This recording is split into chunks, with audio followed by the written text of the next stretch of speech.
Wow.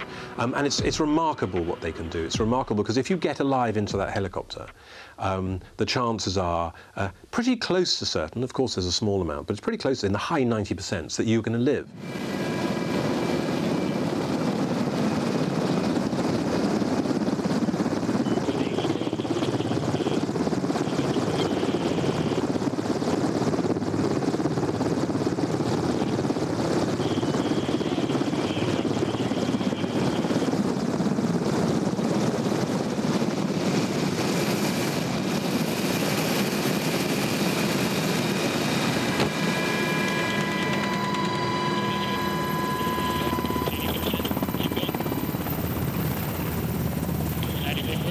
If you look over the history of the conflicts that the U.S. has been involved with over the years, each war we've learned something new.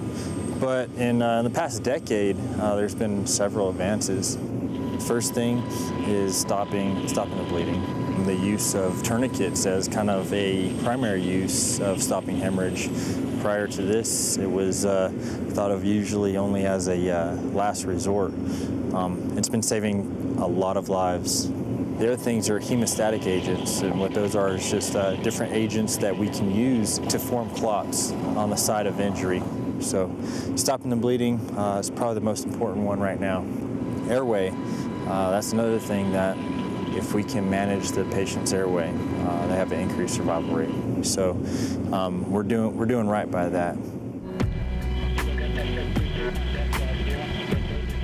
Group we were with, there were actually 6 helicopters, and 3 of them were medical helicopters and had Red Crosses on.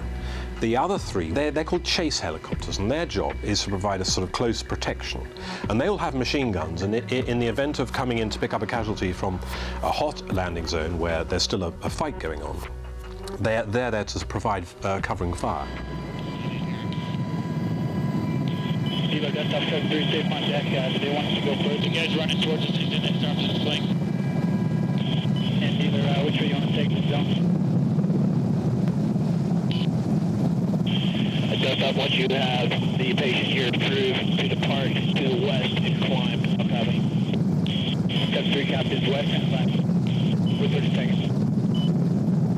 Really copy 30 seconds. Just be advised, I got about 1 minute till I'm bingo. I'm on the fumes right now.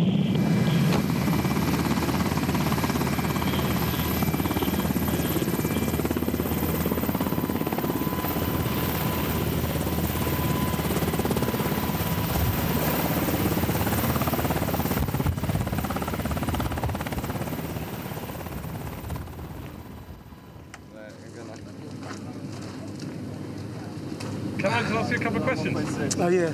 Yeah, about the patients, how it went. Are they going to be okay, the guys? The guys going to be fine. There were 2 POIs, point of injuries, in a hot landing zone for us. The first guy was 19 years old. He got shot in his right calf. They gave him 10 milligrams of morphine on the ground. The medics did an excellent job of stopping the bleeding. It wasn't a through and through. It was just the entry wound. He started to swell, have discoloration. He started to lose feeling in his right lower limb. The second patient, he got shot on the right side of his neck, just maybe like an 1/8 of an inch before the jugular vein. And the ricochet came out through the top portion of the right scapula. He got lucky that it didn't hit any major organs. His vitals was pretty normal. I got a PAP of 125 on him. His pulse was like at least 90. They had given him 10 milligrams of morphine also. Very lucky. He was 22 years of age from Arizona. I kind of like to talk to my patients to keep them alert and oriented so they won't pass out, you know, keep them calm a little bit so it'll make treating them a little easier.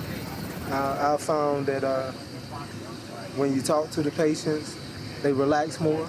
They're not as scared, not as frightened of dying, because that's the first thing he asked me.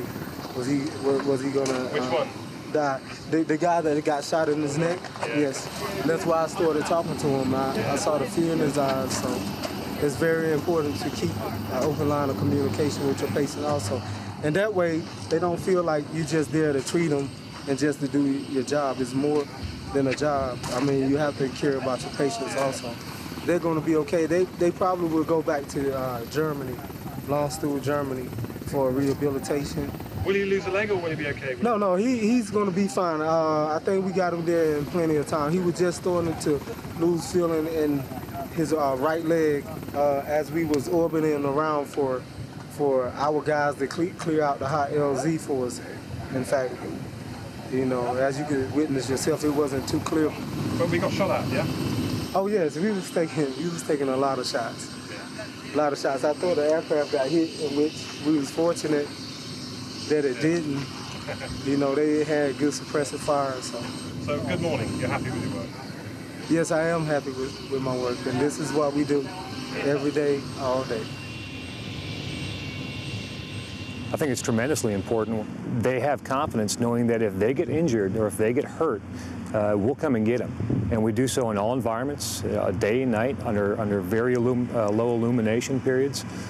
That gives a soldier confidence that they can continue to fight and we'll be there for them. This is really interesting to me because the morale of the Americans and the British troops on the ground is significantly raised by the knowledge that the chance of them actually being killed by being hit by a bullet or bomb is quite low. I believe that they wouldn't go out there and do what they do. They wouldn't go probing for insurgents and doing ops and fight as hard as they do without us. Without knowing that we're going to come get them no matter what the odds, no matter where they're at, no matter what they're doing. It's an extraordinary achievement that people aren't dying in the numbers they would have without this medicine. But when the Americans or a country like Britain and the West fight wars, there's only a certain amount we're prepared, our public are prepared to lose in terms of human life. So what's happened is modern medicine, modern battlefield medicine, has become so advanced that it's able to maintain morale at home because it keeps the numbers of killed and the statistics down in such a way that these wars become more sustainable. And it begs the question that somehow are the rules of war, the Geneva Convention, are a little bit out of date because they were designed for a period of time where, you know, a battle would be decided and then the problem would be looking after the wounded. Whereas now, you can have a helicopter with a Red Cross, which would suggest that you shouldn't shoot at it. But if that helicopter with the medicine inside it is a force multiplier, then does that not make it a valid target? I don't think that they should shoot at us because not only do we save our own wounded, but we save theirs as well. We're not direct in the fight, you know. We're not going out hunting them down, shooting at them, stuff like that, and we're saving